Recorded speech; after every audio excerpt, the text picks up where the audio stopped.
Hello. Okay, so what I want to do is I am going to talk about Civil War society, both North and South, as your take-home weekend work. But I want to make sure you understand where we are. I just posted the new packets. We're not gonna get through all of it, obviously, by Friday, but I'm gonna get as far as we can for the next exam, and we'll just do the test based on how far we get. But this is where we left off in class. So I want to show you what I'm going to do. I'm scooching over Gettysburg because in Gettysburg, we're going to talk about Gettysburg and we're going to do the Gettysburg Address. I want to start right here on the slide that is the demands of the war drain what little resources the South controls. Okay, now this goes back to something we talked about at the very beginning of the unit when we looked at sort of the layout of the resources that they had access to. And if you look, clearly the Union has every advantage with the exception of cotton production. And if I guess that's it is in terms of it's an advantage if you're trying to sell it, but once you're not selling it, it's not so much of an advantage.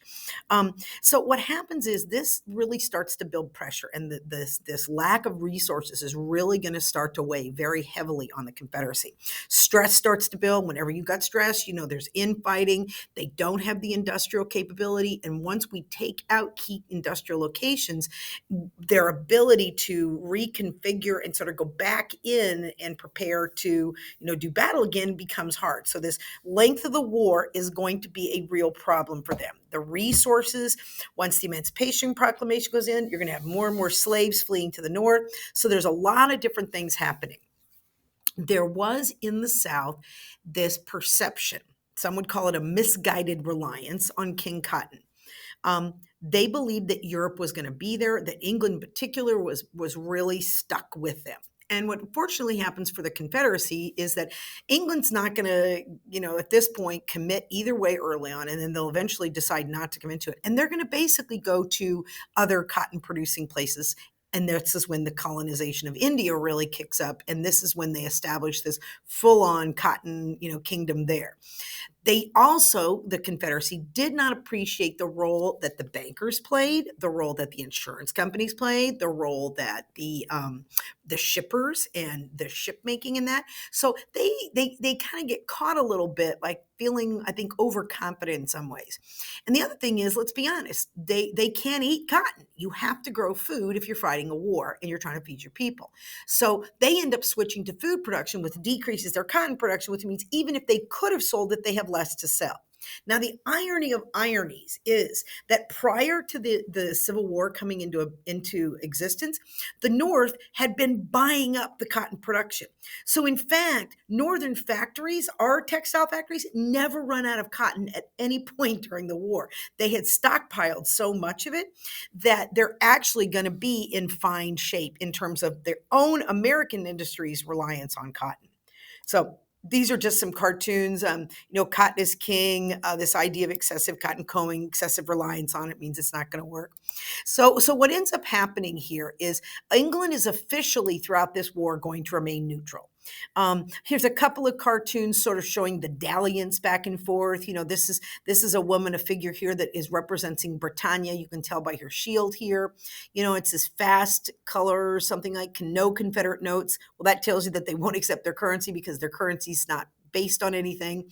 And she's like, I hardly think it will wash, Mr. Davis. Britannia commented on England's caption. We hear so much about your colors running. I guess I gave her a Southern accent. So anyway, that's Davis and Company varieties. Over here, you've got John Bull, who is the English sort of their Uncle Sam, this character here. And Mr. Bull says, oh, if you two like fighting better than business, I shall deal at the other shop. And obviously the other shop is the Indian Cotton Depot. Get it? Though it is with the North we sympathize, it must not be forgotten that the North we've stronger ties, which are comprised, or composed in this case, of cotton. But the Emancipation Proclamation is going to kind of be the end of that dalliance. Not so much. To understand that, you have to understand the Confederacy, rather. You have to understand its leadership structure. This is oh my goodness gracious, Davis, Jefferson Davis. So you guys are all gone home and I'm still sitting here on Friday afternoon sending you a lesson. So this is Jeff Davis. Jeff Davis' nickname was the Sphinx because he was You couldn't understand him. He was mysterious. He was enigmatic. So, like the Sphinx, Jeff Davis is enigmatic. He was conscientious, devoted to the Confederacy, but he could be difficult. He could be obstinate. He could be inflexible. And as president, he is going to have a terrible time with the Confederate States. Why? Because Confederate states come from a states' rights philosophy, meaning we do what's good for our state. We're not really interested in the country. Think about this. Georgia is going to have 10,000 citizens, sons of upper class people, that they will make first lieutenants in the militia, in the Georgia militia, making them ineligible for the Confederate Army. What? You're fighting for Georgia. But they did this. We found after the war that places in Mississippi, the government had hoarded supplies for Mississippi soldiers and didn't want to share it. Even when Lee is on his very end, he can't put food on the table for his soldiers. They don't have political parties, so it's not like you can blame the Democrats or Republicans. It's all personal. There's drunkenness, there's fighting, it's raucous. This Confederacy was crazy. Now, the wartime society that emerges here is really very interesting because when they adopted the Constitution, it's very similar with the inclusion of slavery. But almost immediately, these class issues emerge in the Confederacy. About half of those eligible to fight in the war will never see service. They had to institute before the Union a conscription. Now, that means they required men, basically, I think it was, I don't have the exact dates, but I think it was 17 to 50, if I'm not mistaken. They were eligible to be drafted by the Confederate Army. It sounds very Russian if you've been paying attention to any Russian politics. Now, conscription means draft. You are forced to serve. But here's the kicker. If you owned 20 slaves, you were exempted from the conscription because you had to stay and take care of your enslaved peoples. Immunities for teachers, basically that they didn't have to go serve because you had to have private tutors for your children. The desertion rate is incredibly high among Confederate soldiers. Union sympathizers, simply that believed in the Union and were not paying money to a Confederate government. But they couldn't do anything about it because, lo and behold, they don't have the power. They're fighting a war. The other thing that happened during this was substitutes. In those days, if you didn't want to fight and you could afford it, you could actually hire somebody to go and fight for you. So in this case, what happened? You have sort of wealthy Southerners hiring people that will go and fight in their behalf. Okay, $300. That was a lot of money. We know that there are people from Ireland who came over to the South just to sign up for the Confederate Army. In the mountain areas of the country, there was frustration among the white population there because they didn't want to be fighting a war to help elites get richer. So who ends up happening, the brunt of the war is borne by those who were drafted between the ages of 17 and 50. And I just want you to understand that the average pay for a Confederate private, that's an average soldier in the Army, was $11 a month. Oftentimes, they were so poor and they don't have any money as a country, they were not even able to pay that. So it was really, really tough. And it was really difficult. And it was actually a source of a lot of disillusionment. One woman said, a Yankee cannot do us any more harm than our own soldiers have.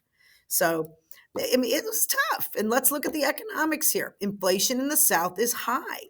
So this is the price here of things before in 1860. This is the price of goods in 1863. We don't even have things that get close to what it is by 1865. Just take a minute and look at that. Look at coffee. Look at sugar. Crazy, right? Okay, the other thing is they started, like the U.S. government, as we always do, issuing war bonds. And they started printing money, which means there's just inflation. So suddenly the inflation is crazy because they're just printing cash. In 1862, tea was selling for $32 a pound. The average salary of a soldier is $11 a month. Think about that. Here's currency rates here. This is at its worst. This is the Confederate currency versus $100 of US gold. 1862, it was $120 of Confederacy gold to 100 US. By 63, it's 300. Look what it is by April 65. $5,500 in Confederate currency got you $100 in US gold. Okay? That's crazy, right? And here's the thing, what they hated about the North, the industry, the industrialization, the central decision making is exactly why they're struggling now. There were bread riots in Richmond. There was black market deals and things going on with people selling, stuff and selling to the enemy and trying to sell to Union soldiers because they paid more. Well, this is not how you win a war. Okay, so it was very, very difficult. So that's the Confederacy. We're going to switch here over to the Union, and we'll talk about some of the things Lincoln was struggling with. He continues to have problems with his critics. Ohio Congressman Vallandigham, that guy we mentioned earlier, is going to just keep at him, giving these really terrible speeches till one night Lincoln loses it. He can't handle it. Federal marshals show up at Vallandigham's door in the middle of the night.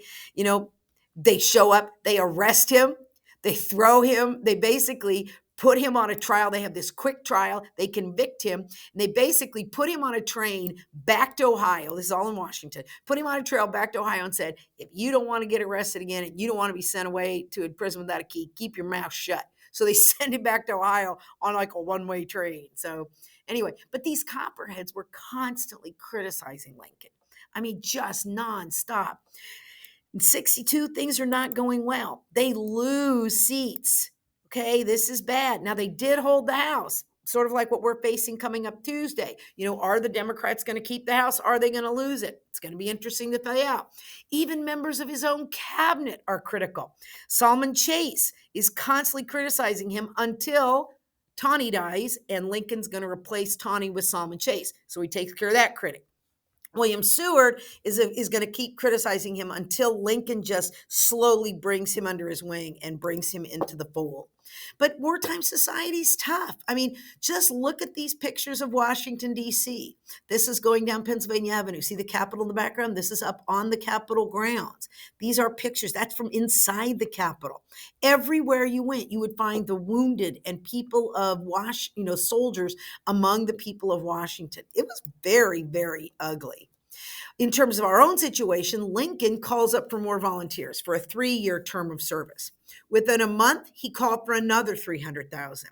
It's very clear he is underestimating what this is going to take. But obviously, as the war drags on, people don't want to go. There's many more dead than expected. It's taking much longer than expected. So not until after the Confederacy's had one does the Union institute its own conscription. All men between the ages of 20 and 45 had to register and were eligible.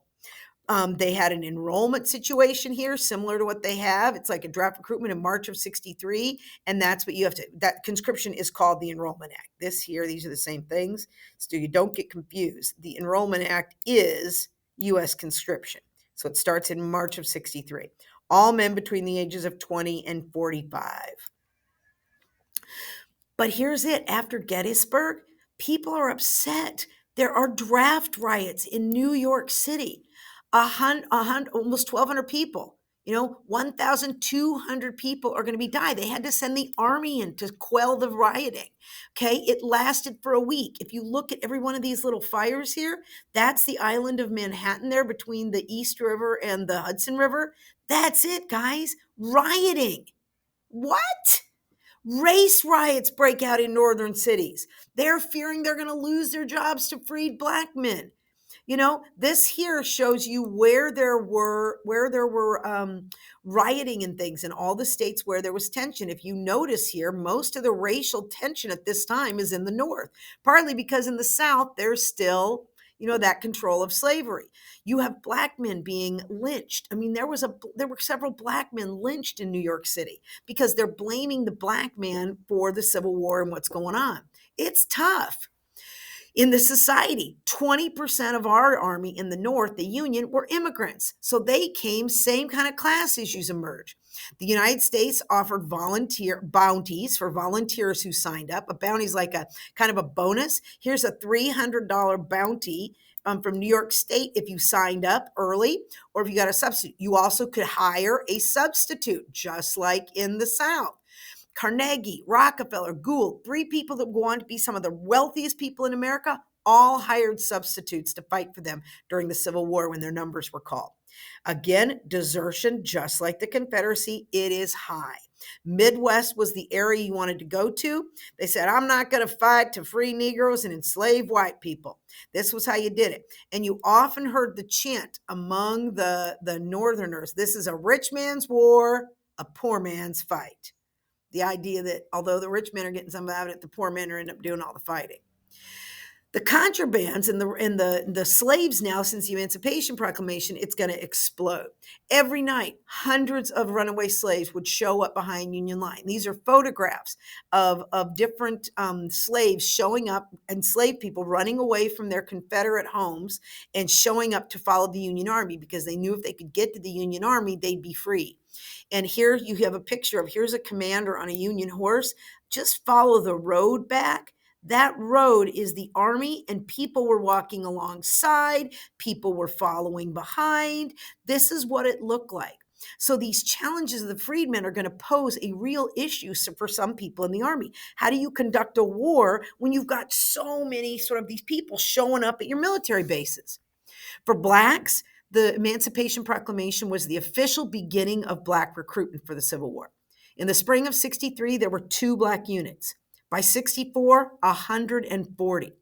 We estimate that over 200,000 African Americans will serve in this war, even though the Confederacy will say any black man caught in Union uniform in the South will risk execution. We're not going to arrest you, we're just going to execute you. By the time we're done, this is going to be 10% of the Union Army. Not sure that stopped. Oh, okay, we're going to keep going. I thought I stopped it there. 10% of the Union Army. All right. Now, one of the most famous of these groups was the famous 54th Massachusetts. This movie, Glory, I'm going to post the thing. If you watch Glory, you can get extra credit. Glory is an excellent film about the black regiment that fought in the Civil War for the Union, one of them.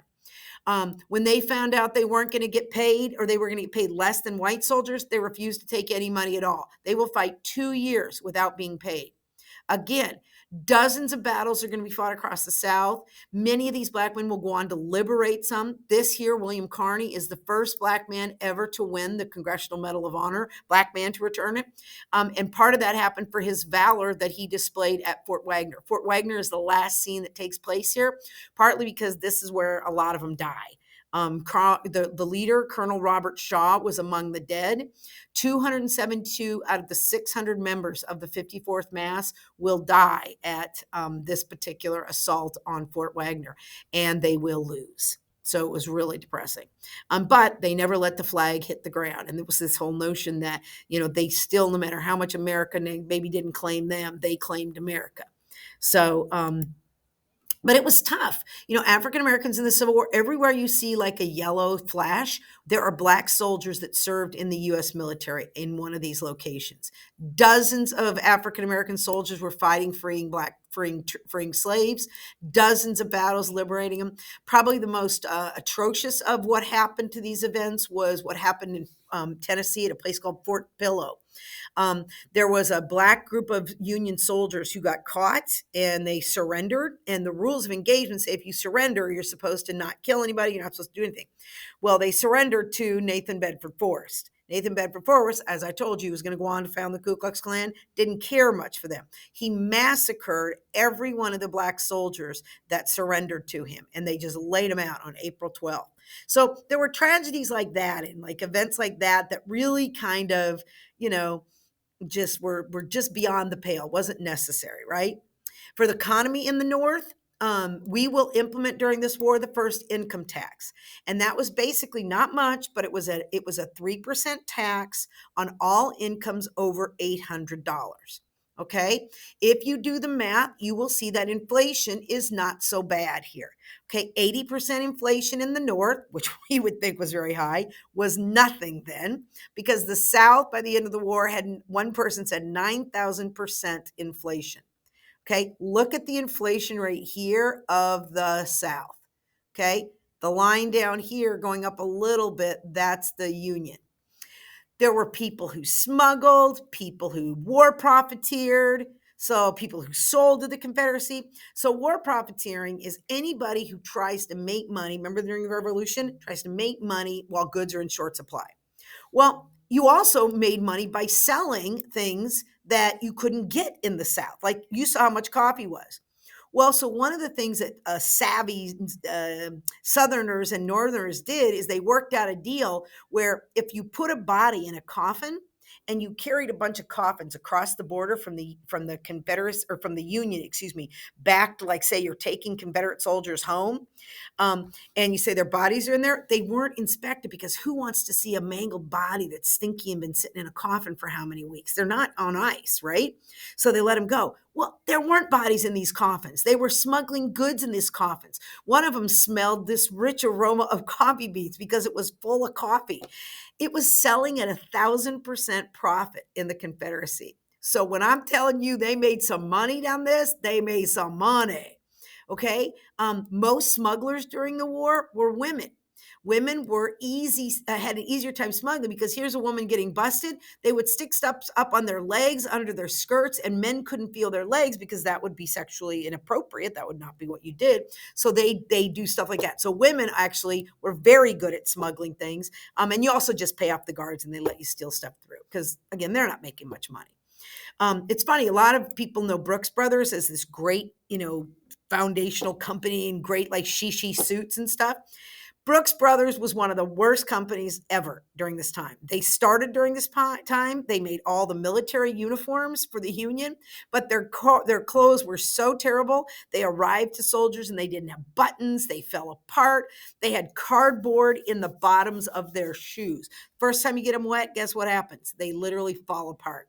In 63, the U.S. government had to pass a fraud act so they could go and prosecute companies like Brooks Brothers that sent that kind of stuff and sold that stuff. Now, the other thing that I want to just make sure you keep in mind is, remember, all the members of the Confederacy who used to serve in Congress have now left, which means only Northerners are showing up, which means they can pass whatever legislation they want. So the first thing they do is pass the Homestead Act. The Homestead Act was 160 of acres from the public land given away free to settlers. Anybody who moved west, if you promised to live on it for 5 years, it was yours. We said, heck, you know that Transcontinental Railroad we've been talking about? Let's build it. So they passed and mind you, they're funding all of this with the government.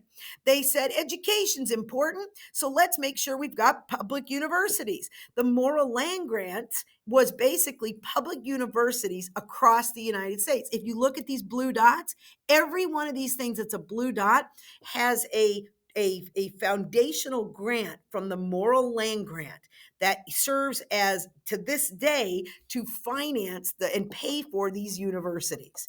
It's really pretty extraordinary. So this is where I'm stopping. I know I crammed a lot in there, and I know you're probably going to have to stop it a million times, but maybe I'll slow you from going 8,000 miles an hour. So we're going to pick up with Gettysburg. So we're going to go back, and then we're going to jump ahead after the war to 63, and we'll keep going there. All right. Again, movies I'd like you to watch if you are watching a movie and have some free time.